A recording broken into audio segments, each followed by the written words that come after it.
WSVN-TV, she was married to a famous singer and is pretty well known herself. But when a woman went to work for her to auction off some high-priced jewelry and bags, she learned something she didn't know.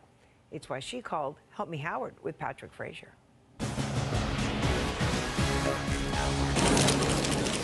You probably know his name and have almost certainly heard his music.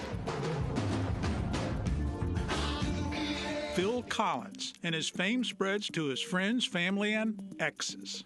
Orianne Collins. She is the ex-wife of Phil Collins. I was like, ooh, that's pretty cool. Before we get to Orianne Collins, let's get to Cindy, who arranges silent auctions. Well, I like to raise money for nonprofits. I'm very attached to kids and elderly and homeless and hungry. Then Cindy was contacted by a friend who said Orianne Collins was moving and wanted to auction off some belongings to raise money for her charity. Designer bags, and we're talking top of the line, you know, high-end designer jewelry. Cindy went to meet with Orianne. A beautiful house. She was very nice to me. The silent auction was only 2 weeks away. I spent a few hours getting an idea what she wanted, and I had already written up a contract, and she signed it.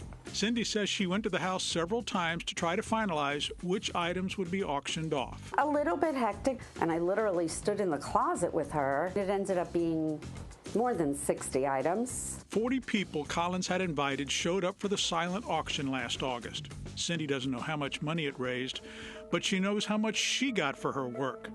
$0. I believe I texted and said, hey, it's been a week, what's up? Then they asked me for the invoice yet again.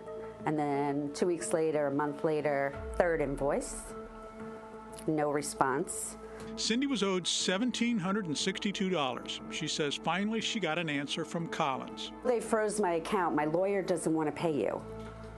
And I was like, what does that mean? And she never responded. That was 6 months ago.